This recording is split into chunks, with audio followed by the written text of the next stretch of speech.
Mayurbhanj Rasgovindpur नालगजा grammar Utkal Keshari पाल निजकु युव सांबादिक कही विभिन्न झील को ठकी विवाह करने सह तांको पाखरु पैसा और गहना लुटुतिले।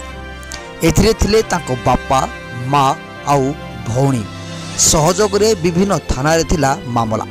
क्रिमिनाल को काहेकि बंधनी रासगोविंदपुर पुलिस साधारण रे होची चर्चा।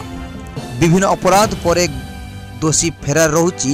दोषी विरोध में कटक कोर्ट रु 93/22/23 रे जारी होईची NBW वारंटी। दोषी वर्तमान फेरार अछंती। हम पाखरे जहाँ सूचना अच्छी युव सांबादिक कही विभिन्न झील को ठकी विवाहर प्रलोभन देखी ताकठारु लुटी नहीं पैसा गहना आउ अर्थ। ताको सह संपर्क रे सहयोग करथिले तार निज बापा माँ आउ भौणी। पुअर नाम उत्कल केशरी पल। हाँ आज्ञा यही युवक निजकु सांबादिक भाव में परिचय दे लुटुथिले पैसा गहना।